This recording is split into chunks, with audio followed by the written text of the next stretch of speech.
Assalamualaikum warahmatullahi wabarakatuh. Kembali lagi kita dalam proses belajar mengajar. Kali ini dalam mata pelajaran PPKN. Yang akan kita bahas pada hari ini adalah pokok pikiran pembukaan Undang-Undang Dasar tahun 1945. Yang pertama itu ada hakikat pokok pikiran pembukaan Undang-Undang Dasar Negara Republik Indonesia tahun 1945. Pada tanggal 3 Juli 1948, Muhammad Yamin mengatakan bahwa proklamasi adalah perianti hukum untuk menyatakan kepada seluruh dunia bahwa rakyat Indonesia telah memegang kedaulatan de jure di seluruh tanah air dan bangsanya. Jadi setelah memegang kemerdekaan dari de facto, kemudian berubah menjadi kedaulatan de jure atau pengakuan dari di seluruh bangsa lain atau bangsa lainnya.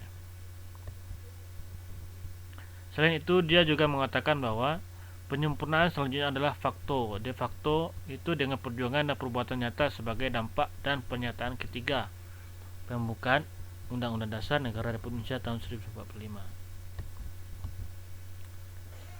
Baik, kita lihat pertama itu ada hakikat pokok pikiran pembukaan UUD NRI tahun 1945. Pokok pikiran yang pertama, UUD Negara Republik Indonesia tahun 1945 adalah melindungi segenap bangsa Indonesia dan seluruh tumpah darah Indonesia dengan berdasarkan atas persatuan dengan mewujudkan keadilan sosial bagi seluruh rakyat Indonesia. Jadi ini adalah pokok pikiran yang pertama mengenai pembukaan UUD Negara Republik Indonesia tahun 1945.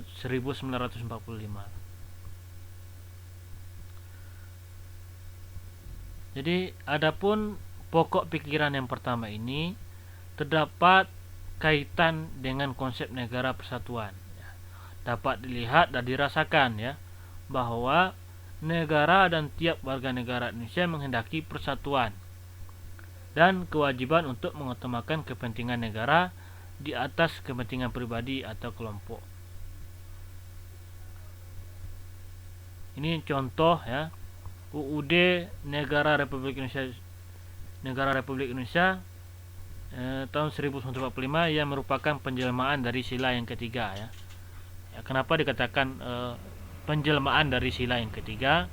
Karena negara melindungi segenap bangsa Indonesia dan seluruh tumpah darah Indonesia dengan dasar atas persatuan dan mewujudkan keadilan sosial bagi seluruh rakyat Indonesia. Yang pertama itu pasal 1 ayat 1. Negara Indonesia ialah negara kesatuan yang berbentuk republik. Jadi ini dasar kita mengatakan bahwa pokok pikiran yang pertama itu adalah penjelmaan dari sila yang ketiga. Negara Indonesia adalah negara kesatuan yang berbentuk republik.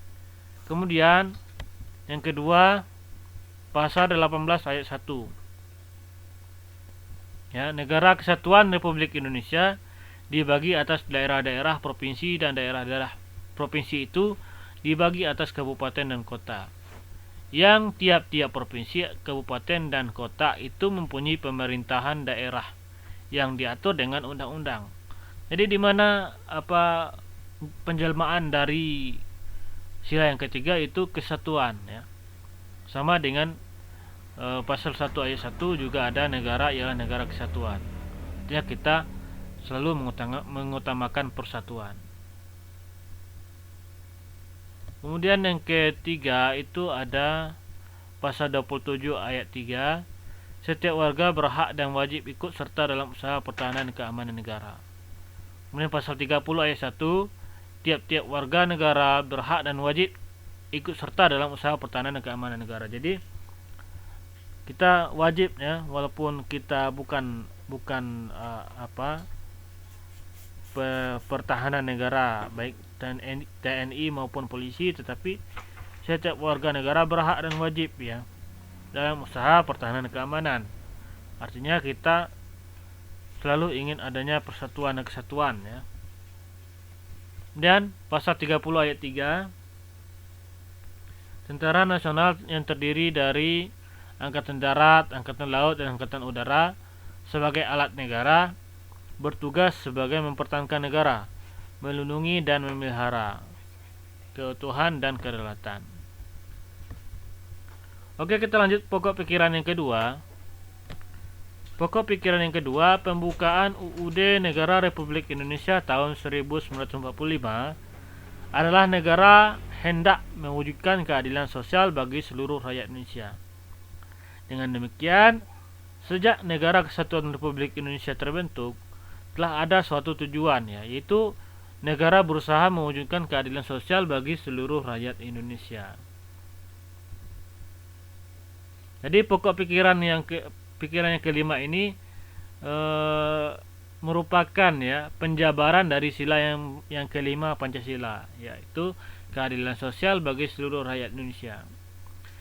Kemudian ini ada beberapa contoh pasal yang merupakan penjelmaan dari sila kelima, yang bersumber dari pikiran kedua pembukaan UUD Negara Republik Indonesia tahun 1945. Itu pasal 1 ayat 3, negara Indonesia adalah negara hukum. Jadi penjelmaan dari sila yang kelima itu keadilan sosial bagi seluruh rakyat Indonesia. Jadi dengan adanya negara Indonesia adalah negara hukum, jadi semua negara, setiap warga negara itu berhak mematuhi dan kewajiban maupun haknya sama di mata hukum di negara, walaupun mereka adalah menteri, mereka adalah Dewan Perwakilan Daerah atau Dewan Perwakilan Rakyat. Kalau di mata hukum, apabila mereka bersalah, tentu itu akan juga dihukum. Kemudian yang kedua, pasal 18 ayat 2, pemerintah daerah provinsi, daerah kabupaten dan kota mengatur dan mengurus sendiri urusan pemerintah menurut asas otonomi dan tugas pembantu. Itu artinya negara memberikan keadilan bagi daerah-daerah masing-masing yang ingin mengelola daerahnya. Jadi tidak sekehendak pemerintah negara. Jadi adanya keadilan sosial bagi seluruh rakyat Indonesia itu adalah dalam pasal 18 ini ayat 2 menginginkan adanya mereka mengelola sendiri agar tidak ada yang mungkin yang merasa dirugikan Jadi itu. Kemudian pokok pikiran yang ketiga, pembukaan UUD 1945. Pokok pikiran ketiga ini adalah negara yang berkedaulatan rakyat berdasarkan atas kerakyatan dan permusyawaratan perwakilan. Ini merupakan penjelmaan dari sila yang keempat yang merupakan sumber dari pokok pikiran yang ketiga, pembukaan UUD Negara Republik Indonesia tahun 1945. Jadi pasal-pasal yang penjelmaan dari ini, yang pertama itu ada pasal 1 ayat 2, kedaulatan berada di tangan rakyat dan dilaksanakan menurut undang-undang. Artinya kedaulatan rakyat Indonesia ini atau negara Indonesia itu berada di tangan rakyat, yang diwakilkan oleh Dewan Perwakilan Rakyat atau DPR, dan dilaksanakan oleh pemerintah sesuai dengan undang-undang. Oke. Kemudian yang kedua, pasal 2 ayat 1, MPR terdiri atas anggota DPD dan DPR yang dipilih melalui pemilu dan diatur lebih lanjut dengan undang-undang. Jadi ini juga menjabarkan bahwa pemerintah atau negara ini diwakilkan, ada perwakilannya untuk sebagai yang berkedaulat di negara ini, yaitu Dewan Perwakilan Daerah dan DPR. Kemudian yang ketiga ada pasal 6A ayat 1, Presiden dan Wakil Presiden dipilih dalam satu pasangan secara langsung oleh rakyat. Ini juga menunjukkan bahwa rakyat ini adalah rakyat yang berkedaulat Artinya presiden pun dipilih oleh rakyat. Pasal 18 ayat 3, pemerintah daerah provinsi, kabupaten dan kota memiliki Dewan Perwakilan Rakyat Daerah yang anggotanya dipilih melalui pemilu. Ini sama dengan DPR juga perwakilan rakyat. Ya, pasal 19 ayat 1 juga mengenai DPR. Kemudian yang terakhir itu adalah pokok pikiran yang keempat. Jadi pokok pikiran yang keempat pembukaan UUD Negara Republik Indonesia tahun 1945 adalah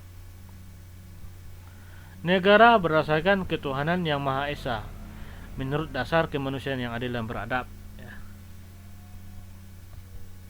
Jadi makna dari pokok pikiran keempat ini adalah negara termasuk rakyat Indonesia, ya, mengakui, percaya dan bertakwa kepada Tuhan Yang Maha Esa, ya. Selain itu, konsekuensi dari pokok pikiran ini adalah Undang-Undang Dasar mengandung isi yang mewajibkan pemerintah sebagai penyelenggara negara memelihara budi pekerti yang luhur dan berperi kemanusiaan jika diperhatikan. Pokok pikiran yang keempat ini merupakan penyebaran dari sila yang pertama, ya. Sila yang pertama dan kemanusiaan yang adil dan beradab. Nah, jadi ada dua sila, ya. Sila yang pertama ketuhanan yang Maha Esa, kemudian sila yang kedua kemanusiaan yang adil dan beradab. Ini adalah pokok pikiran yang keempat. Nah, dan ini adalah pasal-pasal yang menjabarkan, ya. Pertama ada pasal 28A sampai 28J, ya, yang mengatur tentang hak asasi manusia. Pasal 29 ayat 1, negara berdasarkan atas ketuhanan yang Maha Esa. Pasal 29 ayat 2, negara menjamin kemerdekaan tiap-tiap penduduk untuk memeluk agamanya masing-masing dan untuk beribadat menurut agamanya dan kepercayaan itu. Nah, jadi itu mengenai pokok pikiran pembukaan UUD Negara Republik Indonesia tahun 1945, ya. Jadi ada 4 pokok pikiran. Semoga antum bisa memahaminya, ya, sebagai pengetahuan antum yang merupakan warga negara Indonesia dan bisa antum laksanakan dalam kehidupan sehari-hari. Baik, Ustaz akhiri pembelajaran kita hari ini dengan mengucapkan alhamdulillahirabbil alamin. Assalamualaikum warahmatullahi wabarakatuh.